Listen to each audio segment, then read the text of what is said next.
universe is infinite. It has no beginning and no end. In both science and religion, creation is often discussed from a perspective of having a set or a specific beginning. In science, we call it the Big Bang. This is the theory that says everything in the universe was compressed to the point of a single, infinitesimally small particle. Something we would perceive as unity, and then rapidly exploded and expanded outwards and created everything in the universe. In religion, it is generally called creation, when God, or some all-knowing and all-seeing entity, being the only one imbued with such power, created everything, presumably in 6 days, before taking a well-deserved day off. Let's take a step outside the box for a second and put these two sides of this cosmic coin into a Vesca Pisces. As usual, the two enemies that never got along actually have quite a lot in common. Both say that the universe started with unity and expanded outwards. Both say that light was an important factor in creation as well. If at the beginning of the universe we were one essence and somehow became everything, then both are saying the same thing, that we came from the same source. But wait a second, how can we make sense out of that statement, the universe is infinite, if we are measuring it from a sense of having a beginning? And that leads us into the topic for today, cycles.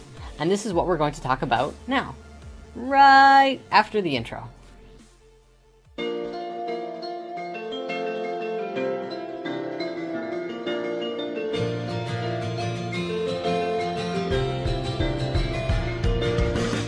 Cycles are everywhere. The way in which we live our lives is made up of cycles. We have both biological cycles and technological cycles. Biological cycles exist naturally as a part of the creation process of life, and technological cycles are cycles that we have created and superimposed over top of these other cycles as a way of measuring and understanding the reality that we are a part of. Time is a perfect example of this. It doesn't really exist on its own. It has no life of its own.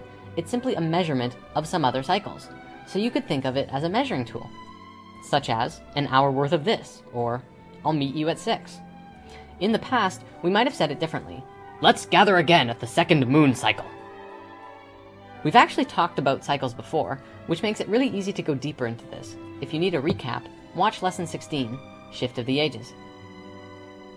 Let's get more into examples of technological cycles. Take, for example, our calendars, seconds, life cycles of video game consoles. Some of them, like our year-long calendar count, is our interpretation of a natural cycle, the Earth spiraling around the sun.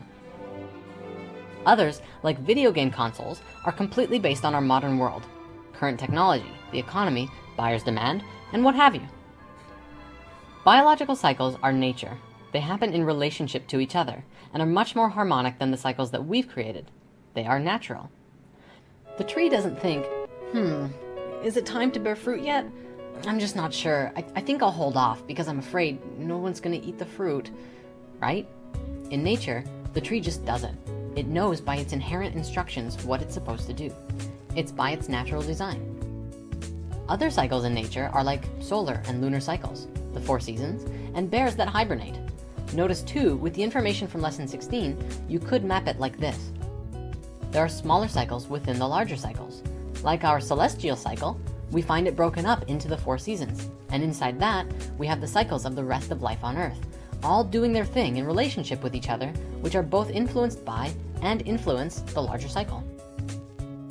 Sometimes it may not seem like the smaller cycles have no influence on the larger cycle, but just imagine the story of what happened to the Martians on Mars in the Human History movie.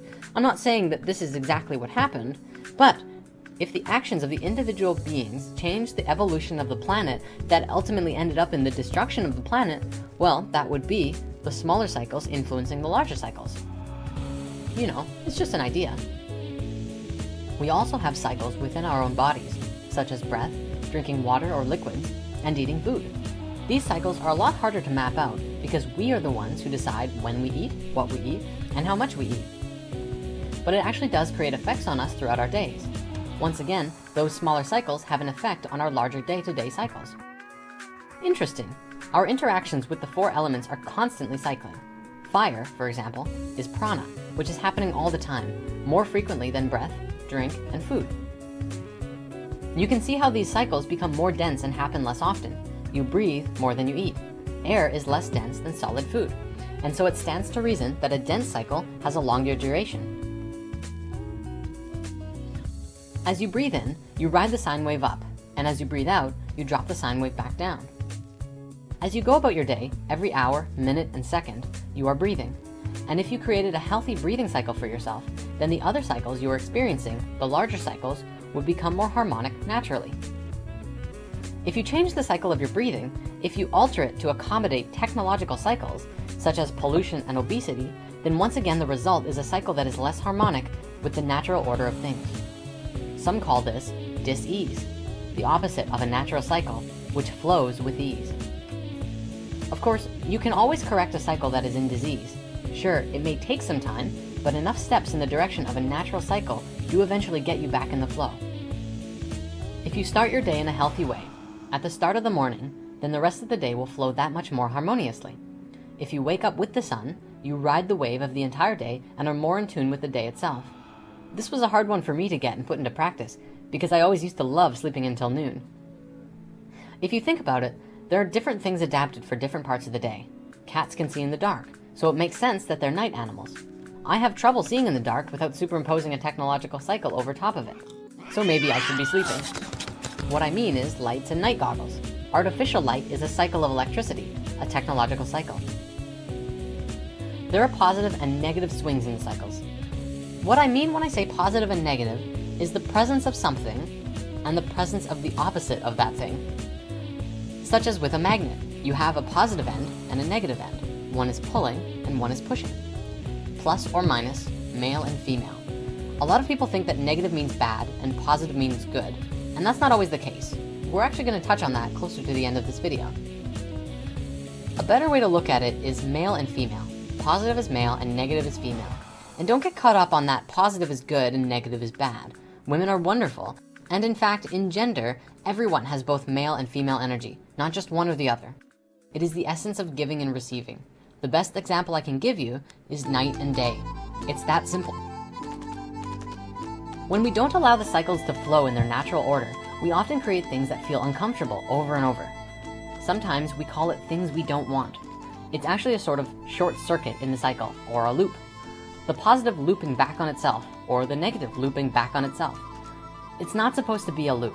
There needs to be a crossing over of the male and female energy. That's what creates the infinity, the oneness that we've all been feeling and talking about. Now, of course, we've also made the connection before between what we have described as cycles, this form, and the structure of DNA. This is the instruction set for the building blocks that make up our being. As we increase our awareness of these instructions and understanding, we can transcend our 3D perspective of reality and shift into an awareness of the interconnected causality of all of the planes of existence. There's a little trick here though. Understanding and awareness are not necessarily the same thing. Just as the tree does what it does without needing to understand, without a brain, so to speak. Understanding is not required for the instructions to be followed. That simply means that sometimes the brain just gets in the way of the natural flow of the cycles, the natural knowing that comes through your heart. On that topic, I have something important to share. There's a lot of people who like to talk about life from this new age perspective that everything is just love and light all the time, and that if we just think happily, even when things aren't going very well, we'll be fine. In fact, I realize how I might have even propagated that idea in earlier lessons, and flat out said it. Now, this idea isn't wrong. It is, however, only half of the equation, half of the cycle. And if you recall, without the other half of the cycle, we have a loop. Think of it like a flowing river. If you cut off the flow, such as with a dam, it kills everything on one side by stopping the flow, and everything dies of dehydration. And the other side becomes drowned in a loop which gets bigger and bigger, until eventually it must break. And so, yes, we should strive to create a life for ourselves and each other that is filled with love, joy, and excitement. But when things aren't going very well, recognize if it's a part of the natural flow, or if somewhere along the way you got caught in a loop. If we lie to ourselves and pretend that the loop is the flow, even when it's not, it limits our ability to create a real transmutation of it, and create something new in its place, going with the flow. Do you understand what I'm saying? Let me say it in a different way just to make sure, because this is incredibly important. Sometimes things go well, and sometimes things go poorly. It's not always your fault, but you are always a factor in the cause, and influence in the cycle. If you can account for the cycle, meaning take account of it, be aware of it, You can choose to actively respond or be responsible and have an able response to it. That's what being a creator is all about. I know I just said positive and negative are not good and bad. In this example, I'm going to use good and bad in place of positive and negative. By good and bad, I mean things that feel really good and things we do want, and things that feel really bad and things we don't want. Just go with it. I know it might be a little confusing. Sometimes things feel really good and you're on the top of the wave. In this space, it's easy to ride the wave and feel good and be a creator. When you're on the bottom of the wave, if things are not excellent, sometimes it just feels easier to go to that fourth dimensional space and say, everything is perfect and in divine order. This is true from a 4D perspective. It is perfect and in divine order because it exists and is in this moment. And as it's manifesting in 3D, it is not excellent. It could be excellent, but it takes time, effort, and focused energy to transmute and change it into something that is excellent. What we need to practice is taking that positive flowing energy, and instead of looping itself back on itself, is flow with it through the negative energy in order to create a transmutation into what's next.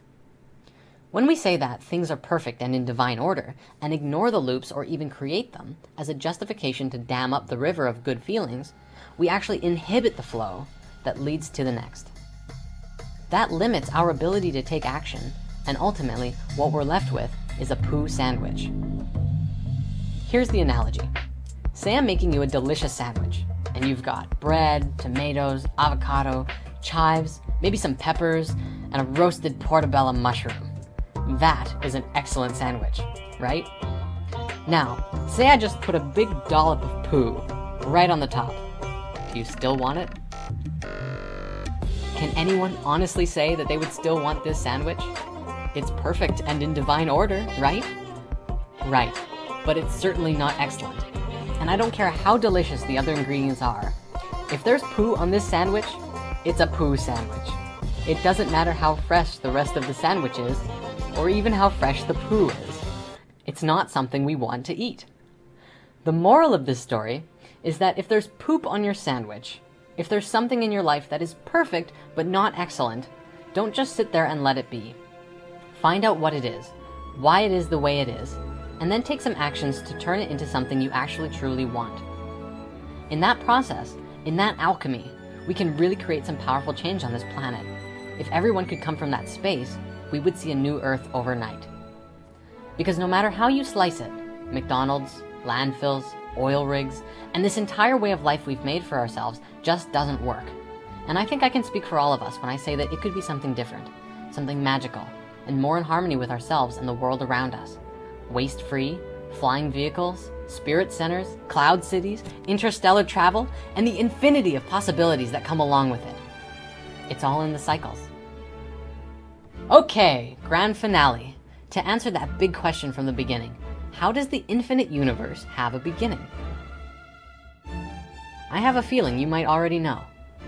It's a cycle. And no, I don't know exactly what it looks like specifically, but I can share with you some ideas about it. Every cycle comes to an end, and then begins a new cycle.